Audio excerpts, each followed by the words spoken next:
Morning, welcome people. I think we are starting to see some folks come in and join us.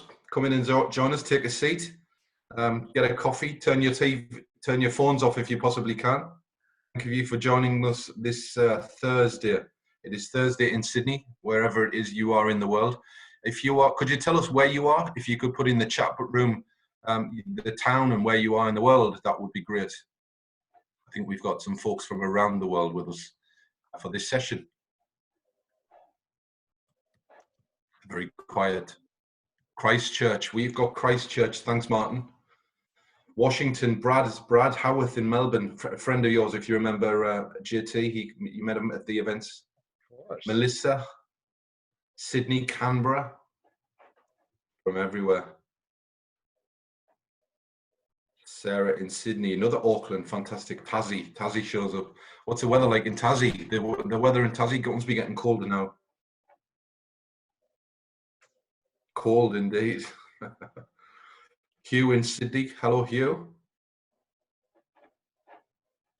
We'll give it just 30 seconds and then we will kick off this session.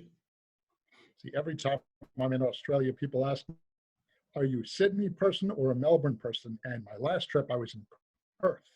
And so now I'll never be able to decide. Perth is different. You love Perth. I remember you said it was wide open, amazing. All of them. You know, I enjoy Sydney very much and Melbourne. They just have such a different feel to me, all of them.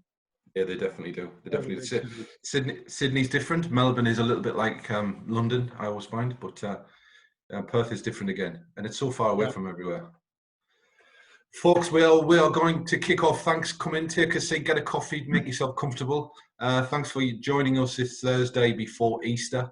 For those of you who don't know me, my name is Ian Collier. I work for Hanover Fairs and look after the TechFest portfolio. We are coming together many times a week now with fantastic stories from around the world. We think right now that it is around isolating ourselves physically, but it is about coming together. And so what we are doing is we are trying to share with you, facilitate insights and advice and collaboration that will help you in your work and also help you stay sane at home. So we've got some amazing speakers over the weeks, and today is today is fantastic. We have a fantastic speaker for you. We're here to help the community, so if there is anything that you'd like to see, to hear from, any questions that you have, please just reach out to me or any of the team. But further on to today, without further ado, can everyone hear me? Somebody will saying there's no audio. I believe there should be audio. Can everyone hear? Can you hear me? You can hear me, JT? I can hear you just fine. Okay. Yeah, you can hear. Okay.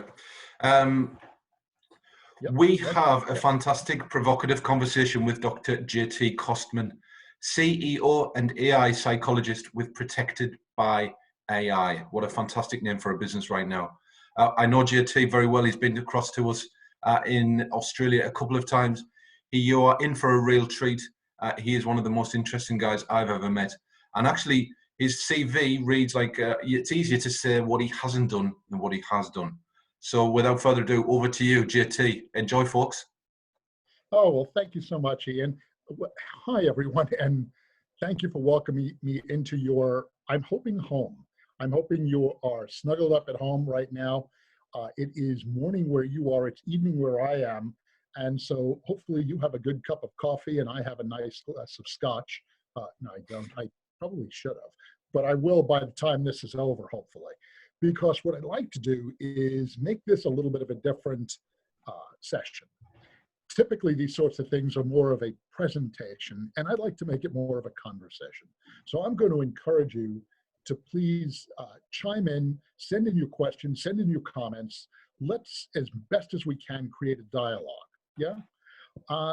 Before we get started, I guess it's only fair to tell you a little bit about me and who I am, so you'll have better questions to be able to ask me, or know what questions might be more or less appropriate. I am Dr. JT Kostman.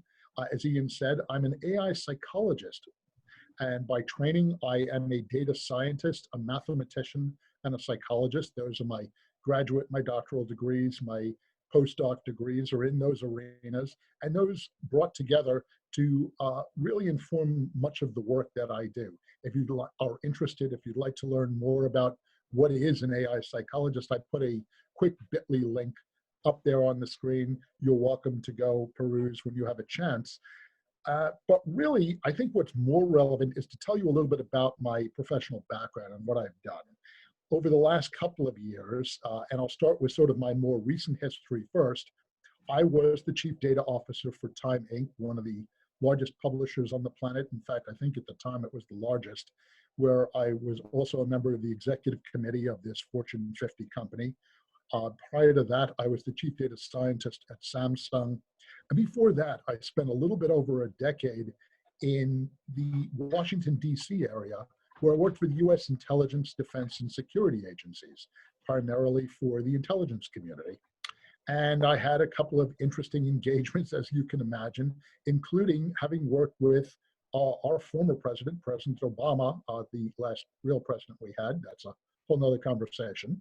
And spent some time helping to run the social media strategy for the Obama campaign. And today, I do serve as the CEO of this company called Protected by AI, which is a fortuitous company to be working for in these rather extraordinary times. And that's part of what I want to talk to you about today. But what really qualifies me, I think, to have the conversation is not my background as a geek and as a shrink. It's my earlier life. Before I became an AI psychologist, a data scientist, a mathematician, a psychologist, I had a whole nother life.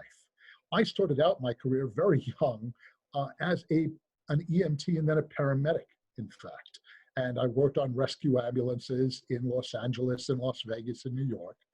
I went from there to become a police officer, and I worked for the sheriff's office up at Lake Tahoe in California, Nevada, and I eventually worked for the Reno Police Department. From there, I went on to a career as a deep sea rescue diver.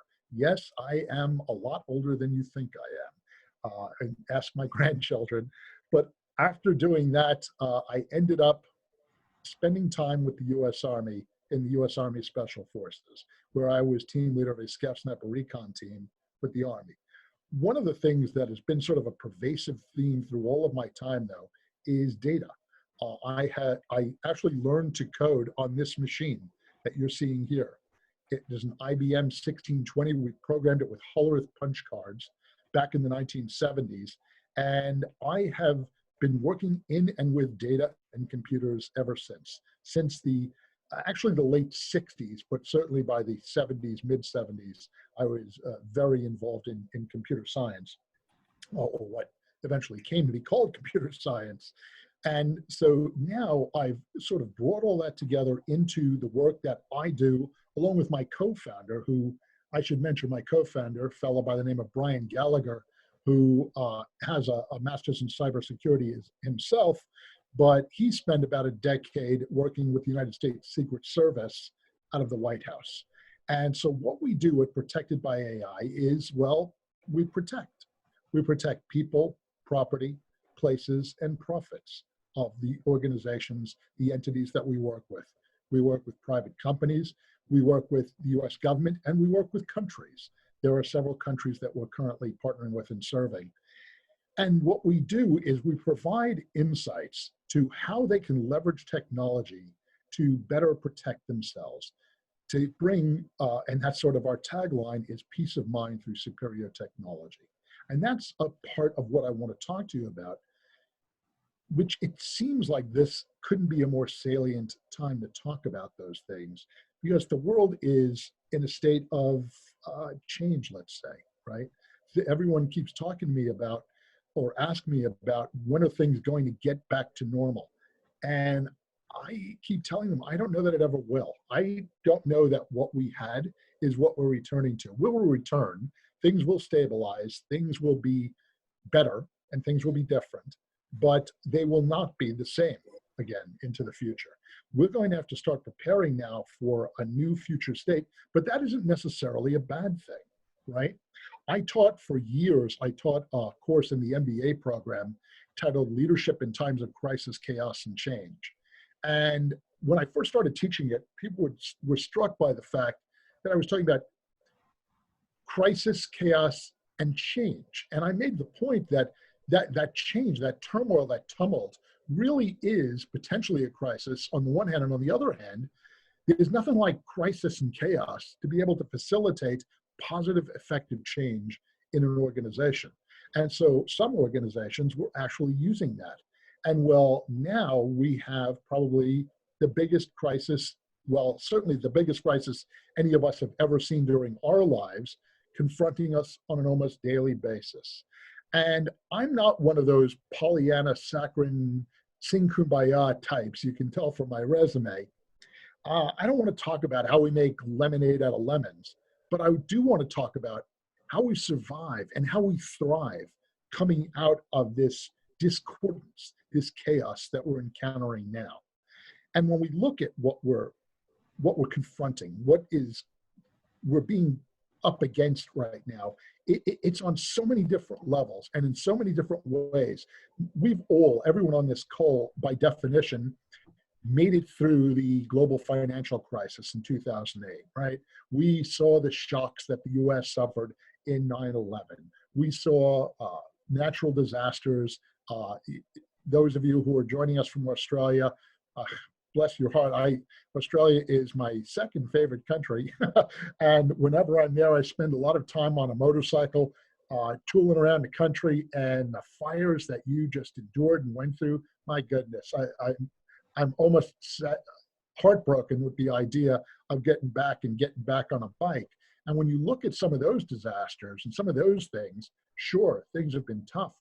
This is different. This is all of you who are right now sequestered at home, cloistered in place. You can't engage with one another. There's social distancing. By the way, little side note here, a little bit of a detour. The happiest note my wife and I have seen in the last week, Ian will tell you, someone posted a little video clip of cocktail hour in Perth. And it was a bunch of old folks who just rolled their lawn chairs out to the end of their driveway, and they're very much separated, but they're all having a cocktail together. See, I love Oz. It's that kind of thinking. But these disruptions that we're seeing are, of course, economic. The economic disruptions we're seeing are extraordinary and like nothing we've ever seen before. But we're also seeing disruptions to people, to the general collective psyche, individually and collectively.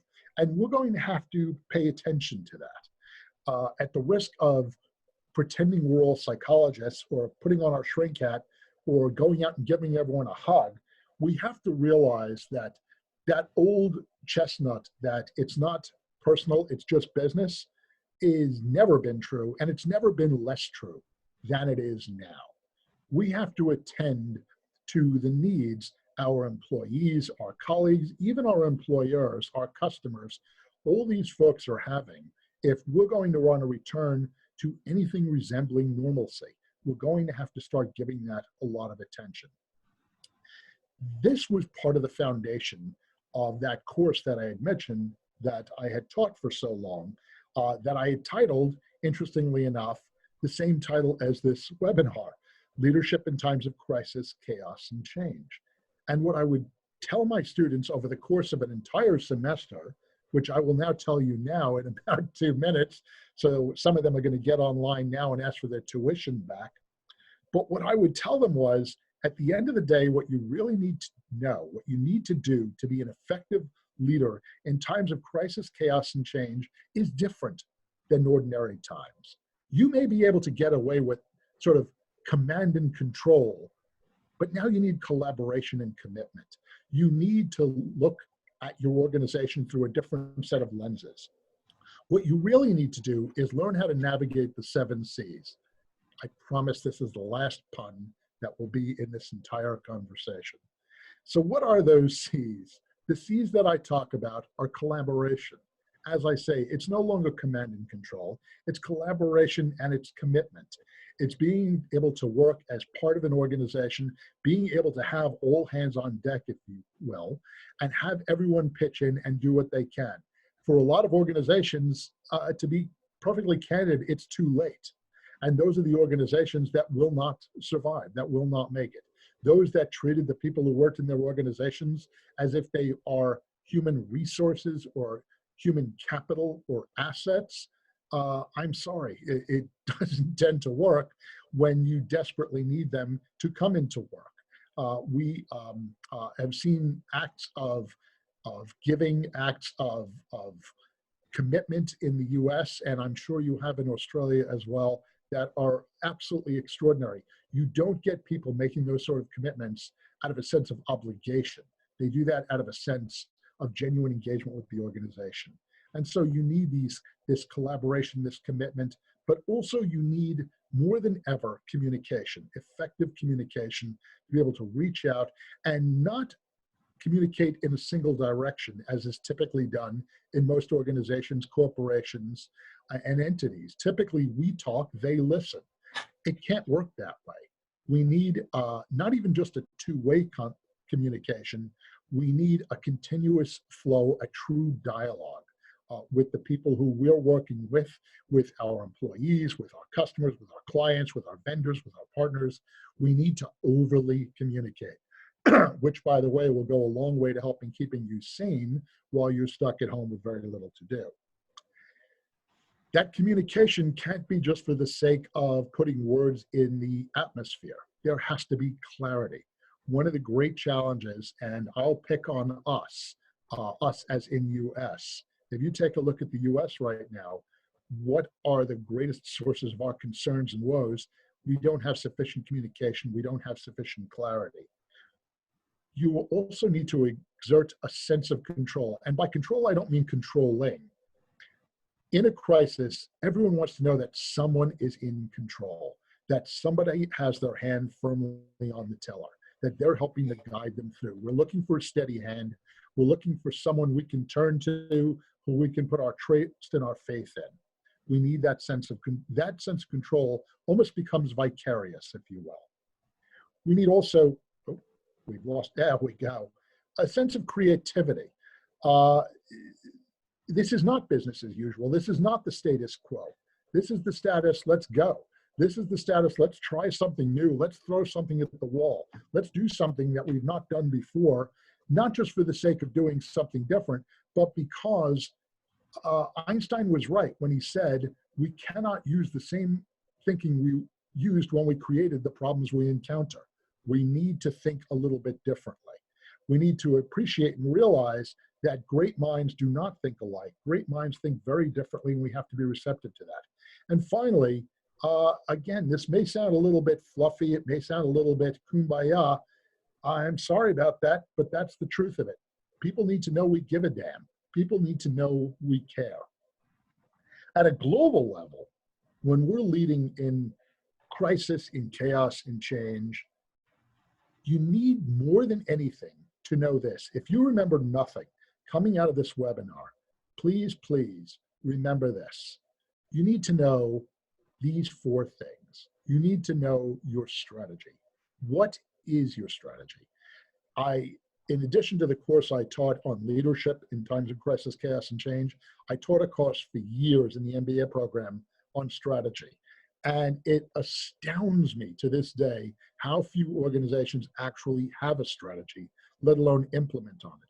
A strategy is an alignment of all your forces toward achieving a particular goal or an end. It's not the tactics, it's not the daily operating priorities, it is a strategy.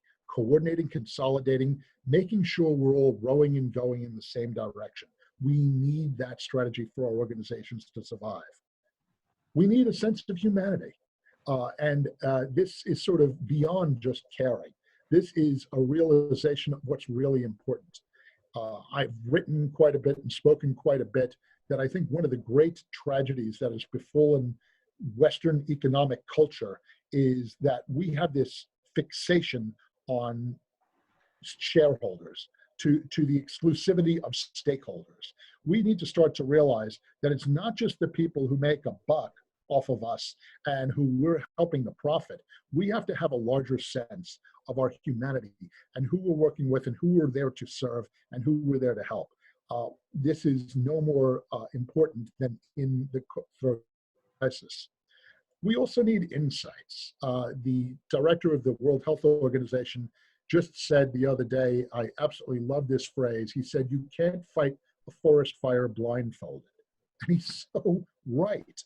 We need to get data. We need to get insights. We need to get information We need to be able to know what's going on continuously and constantly.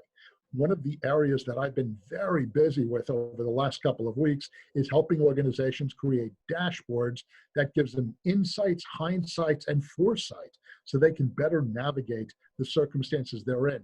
Can you imagine flying a plane in a storm and they won't even let you look at the instruments? It's not possible, right?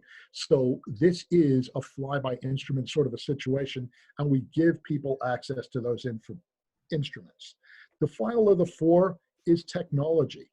We are the species that augments. We are the species that uses technology to augment our capabilities, to be able to contend with the challenges we face. The reason humans have survived as a species is technology, clothing and shoes and fire and the wheel and shelter. And now artificial intelligence and machine learning and natural language processing, and those things that let us better survive. If you want to survive, you have to know your SHI, technology being one of the most important parts of what you really need to know to be able to succeed. That's a lot of where I focus now. I focus on creating what we refer to as symbiotic solutions. But what we mean by that is, you know, my peers, the press, professional organizations have labeled me, much to my occasional embarrassment, the world's leading thinker, practitioner, expert in applied artificial intelligence. And I tell all my friends, I don't know why they've done that, because I don't really think of what I do as being AI. What I do isn't AI, it's IA. Not artificial intelligence, but intelligence augmentation. My job is really to help people perform more effectively, to help people be better, and to help their organizations through those better enhanced human beings who we give these capacities to. We give them access to that data. That data, those insights, that technology in combination, the strategy, the humanity, the insights, the technology come together to be able to make more things possible that might ever otherwise be. One of the sort of Sun Tzu quote that I live my life by is exactly this. In the midst of crisis, there is also opportunity. You know, the US President, John Fitzgerald Kennedy, JFK, was fond of saying or pointing out or observing that the Chinese symbol for crisis consists of two characters, danger and opportunity. That's exactly it. In this crisis, is there danger? Without a doubt. But there's also opportunity. That's what we have to look for. That's what we have to be able to find. Those are, believe it or not, all the formal comments I've prepared. I wanted to leave a bunch of time for us to chat. And so I just want to say one more thing before we open up, and well, we're going to now start begging you for questions. And let me say, my offer is genuine. We are here to help. My colleague, my partner, my co-founder, Brian, is on the call now. Brian has graciously, generously opened up his calendar. There's no fee, there's no cost, there's no charge. If you need to talk to someone about how you can help your organization, not just to survive, but to thrive during these chaotic times, we're here for you. Get in touch, go to that link that you see revealed there, calendly.com/weareai, and Brian will be happy to schedule a time for he or I to chat with you. That said, now is when I'm going to ask you for something. Please send me your questions. Tell me how I can help. Ian, you're first up if no one asks a question yet. That's what I'm hoping for. That's what I was looking for there, JT. Come on, folks, shout out your questions before I have to make a fool of myself. Australians, you're not shy. Come on. Being very clever. One thing I did notice then, it only occurred to me, was strategy, humanity, insights, and technology. Know your shit. That was quite a nice acronym. That I didn't see coming. It's early in the morning here, so I didn't see that one coming. Whoever would have noticed? Only you. Whoever would have noticed? Only you. God. Jesus, thank the Lord. Melissa, JT, there's a question there. Are you working with an organization now who is doing this well? We'd love to hear examples of who are doing well and why. Yeah, you know, we make a point of either telling you what we're doing or who we're doing it with, but never both. I grew up as a psychologist. Well, and so let me give you a little bit of a non sequitur answer here real quick. I have had this very weird past. You all saw. I've actually met every president since Ronald Reagan, every US president. I've known kings and queens. I studied with Nobel laureates and Fields Medal recipients. Far and away the most extraordinary, exceptional, unparalleled human I've ever met in my life is sitting downstairs right now. It's my wife, who has been an ICU nurse for 40 years. And she is currently. I've been begging her to retire for, I think, 25 years now, and she refuses. And she doubly refuses now. And one of the things that weirdities that we have in common is we actually never use names of our clients or patients or either one of us. She would never, ever, ever reveal medical issues to me. And of course, I spent time in the CIA, so I don't tell her some of the things I'm working on. But that said, in answer to your question, the organizations we're working with that are getting this really, really right are those organizations where this is owned at the highest, most level. In fact, one of our criteria is if the CEO tells us you should work with an insert name here, we walk out. We won't work with the organization unless they take ownership of this sort of thinking, this mindset, right at the height of the organization. It cannot be successful. This can't be a thing you do. It has to be who you become. And the other part of that for us is this isn't the short play. This isn't how do we make it out the other side of this effectively. No, this has to be we're using this as an opportunity to do business better. The organizations we worked at that have been most successful are the ones that took each one of these very seriously. And I'll tell you, for my money, that all drives from the insights.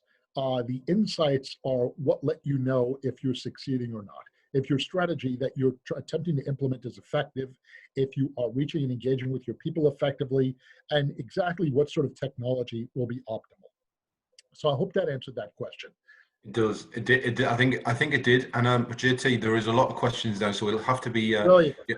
So the next question. I promise. The next question is from Jason H. How do you guys help clients identify actual problem they're looking to solve, rather than just wanting some cool tech? Yeah, we do this really unusual thing that we find no one ever does anymore. It's called listening.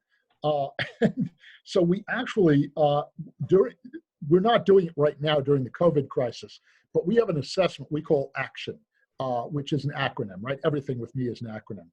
Alignment, capabilities, technology, blah, blah, blah, blah. And we actually ask the entire organization, in lieu of taking one of those stupid employee satisfaction surveys that we never do anything with or care about, we ask the organization, where are the challenges, where are the opportunities, how can you advance the agenda of this entity and organization, what great ideas do you have, and we focus and we funnel and we challenge, and we use that as a diagnostic insight. We also interview and ask and engage with the organization. We do what I was trained to do as a psychologist.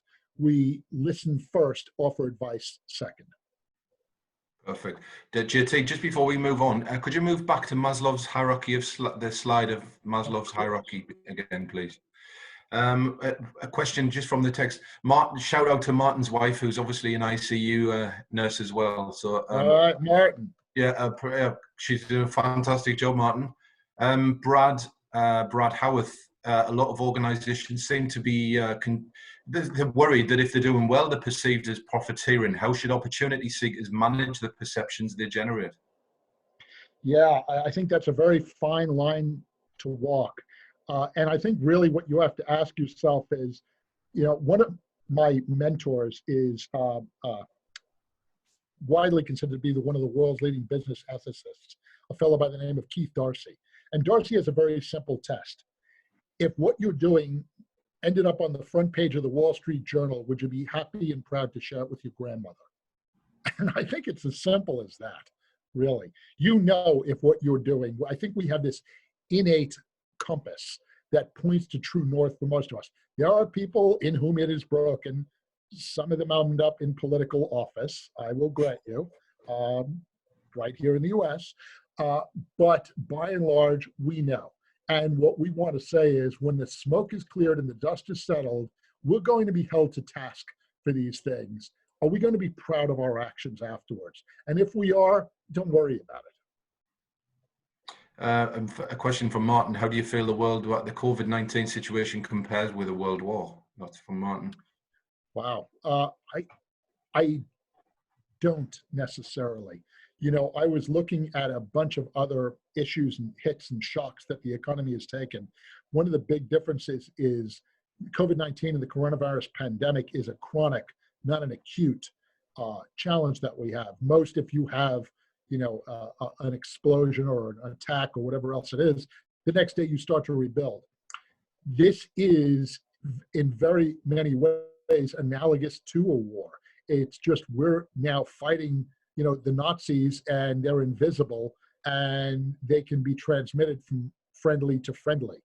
So I think in many ways it is like a war, but, and by the way, minor digression, my wife's great uncle was George Patton. So we've actually had that conversation and we've talked about that. It turns out that our expectation is in the US, this will occasion more deaths than any war with the exception of World War II. And I think that becomes possible. And so when you're talking about the severity of the impact, it may be the same. One of the other big differences, and I'm sorry to dwell on this, but economically, as horrible as it is to say, World War II actually advantaged most of the Western world. It advantaged the United States. It invigorated the economy. It is what successfully helped us navigate out of the Great Depression. This won't do that. This will have very much the opposite effect. A question from Beth. What is the most important data you're seeing building in dashboards right now? Really, it all comes down to the human dimension. It comes down to perceptions both of employees, of customers, of the market. It is almost going back to my days in the intelligence community with what we called human intelligence, OSINT, open source intelligence, and SIGINT, signal intelligence. And so what we're doing is we're drinking in information to be able to share with the leaders of organization so they can better navigate the challenges they have, most of which tend to be in some way human related. We've got a couple of questions which I think are kind of related here. It's managing how it hints on managing up, getting unclear communication, and have to ask again for clarification. Yeah, and I think it comes to a place, and I think that's wonderfully phrased when you're thinking about managing up. It's no longer some subtle degree of influence in managing up, right? Now it is, you have the right to have that expectation of your leaders. And we're going to come to a place in many organizations where I will guarantee you, by the way, coming out of this, the average tenure of a CEO or a C-level executive in the United States is about that of a housefly. And you're going to see an even greater turnover very quickly after this, because there are some who will prove that they are not wartime leaders, that they cannot lead through crisis and chaos, and as a consequence, they won't be able to lead effectively in change. I sit on several boards and have sat on quite a few boards over the course of my career. These are the crucible moments where we fire CEOs and CFOs. And I think you have a duty to be able to bring to your leaders if they're not succeeding. Speaking truth to power is always a very challenging and difficult thing, but this is no longer about, gee whiz, maybe we can make another half-point margin in this business. This is the survival of the enterprise and the well-being of the employees and the customers. I think you have a moral obligation to be able to sit with your supervisors and leaders and tell them when there is at least a perception that they may not be fully meeting and fulfilling their duties and responsibilities. Great answer. Clementine's asked if you could show the 7C slide again, JT. Of course. What else question we've got? What are your recommendations for explaining to boards the importance of For explaining to boards the importance of stakeholders over shareholders. This can be a battle. Any tips for making that concept land? Yeah, I've written and spoken quite a bit about that. And my essential argument is there are two letters that are condemning the current incarnation of cutthroat cannibalistic capitalism. And it is just that. It is this obsessive view of stakeholders versus shareholders. My prediction is you're going to see a big shift in that. When you think of where that originated, that comes from the late 70s, early 80s, particularly Ayn Rand, but Milton Friedman as well, and some thinkers in and around that arena. We had it very much, well, it's Gordon Gekko, right? On Wall Street, greed is good. And this notion of getting away from what Robert Reich, the former Secretary of Labor in the US, refers to as the common good. If you take a look at some of these things, that was the predominant concept in the 80s and pre-80s, excuse me, was to look out for the community, for the stakeholders at large. In many countries, there has been a shift. In Germany, in Japan, in several nations now, you must have representation of the community on boards. What we're going to see is a change in legislation as a consequence of some of this catastrophe, if for no other reason than financially. The mindset of everybody knee-jerk responding and saying, if it's not cutthroat cannibalistic capitalism, it must be socialism, is absurd. Everyone now is more than willing to take a bailout and take some help and take some aid. I point out that most of us have always been happy to drive on public roads and have public schools and things like Social Security or something for pensioners, public health. And we in the US, and I think in most Western countries, are increasingly going to see the absolute essential aspects of a social safety net, and that the employers themselves are not able to bear that. As a consequence, we're going to have to see this shift to the board of having to have greater responsibility to those communities. Fantastic. I think we've got time maybe for two more very quick questions. Thanks, JT. We've got from Steve, how do we get better at selecting leaders right from the very start, whether corporate or political? You know, we tend to, Peter Drucker was once hired by a company. They wanted to select a new CEO, and they asked him to come in to help. And he showed up with a tape measure. And he said, I think this is all you'll need.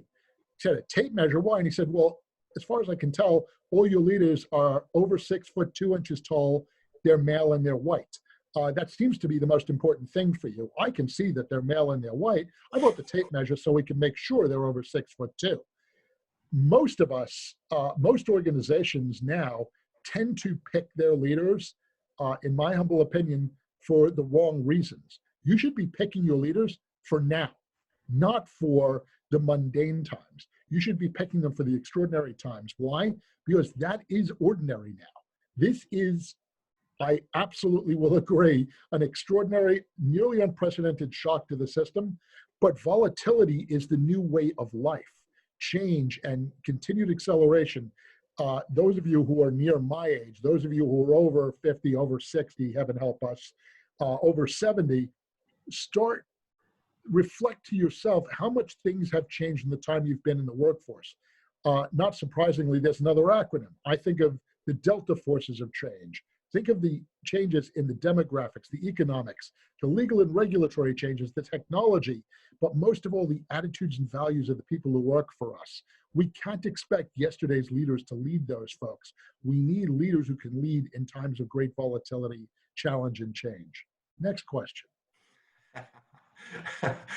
Should we make, I think this could be the last one, or at least unless people have. Clementine, do you have any examples of how to demonstrate clarity in the midst of fluidity and ambiguity? Yeah. That's the word. Yeah. How do you communicate? You know, hopefully what we're doing now, right? Plain speak. We're not hiding behind jargon. We're not hiding behind buzzword bingo and corporate bullshit. Forgive me, but if Ian can say shit, I can say bullshit. We need leaders who are willing to be plain spoken. And, you know, I'll invoke Einstein again. Einstein famously once said that if you truly understand something, you should be able to explain it to your grandmother. I've built an entire career, truly, on making complex concepts clearly and cogent and explainable to almost anyone. I take bar bets. Ian will tell you, by the way, this isn't figurative, literally. I'll bet you the next round that I can explain transductive support vector machines to a 12-year-old in the time it takes you to drink a beer. I usually don't encourage 12-year-olds to drink beer, but you know, a bet's a bet. But you really have to have an extraordinary grasp of what you're talking about. And too often, especially in corporate environments, people get by on bullshit alone. They get by on gloss and on nonsense. I insist the people I speak to and the people who either work for me or who I report to speak plainly, speak clearly. And also, it's not just about speaking.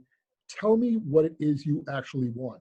Let's establish the criterion now. I refuse with anyone I ever work with, even my clients, we have a phrase at my company, we call it bringing a rock. I will not deliver something and have you say, nope, that's not what I wanted. No, we don't do that. At the very front, we take a little more time. We get painfully, excruciatingly clear. Tell me what it is you want. Let me extract that information from you so we make sure we're both fully aligned. That goes back to knowing your shit, right? You have to have that clarity if you want to know how to be able to be successful. I think that is a fantastic way to sum up this morning session and your evening session, JT. Know your shit. That's going to go everywhere. That's going to go viral. I think that's going to trend. That's going to trend right now. There you go. JT, thank you so much for joining us. We want to wish you all the very best, and your good lady as well, working in that ICU hospital ward. Send her our love. She's doing amazing things. If you want to get in touch with JT, you obviously saw the opportunity to contact them directly in their calendar. If you have any further questions, flick them to me, pass them to me, and I will pass them on to JT. He's a very interesting man and doesn't sleep either. There's a lot to know about JT. I don't think he sleeps at all. So, folks, well, I'm 180 years old. I'm afraid if I go to sleep, that'll be it for me. You don't look too bad for 86. JT. I don't look a day over 170, do I? But if there is anything that you'd like to ask, please give us a shout, and we will get that to JT. Folks, thank you for joining us. We want to see you next week. We've got some fantastic speakers next week. But in the meantime, please stay safe, stay well. Enjoy Easter. Don't eat too many Easter eggs. And yeah, we will speak to you very, very soon. Tell all your friends, tell all your colleagues, tell all your networks what we're doing. And we'd love to see more of you next week. JT, once again, thank you very much, my friend. And we will speak to you again very soon. All the best. Cheers, folks. Thank you. Cheers, all.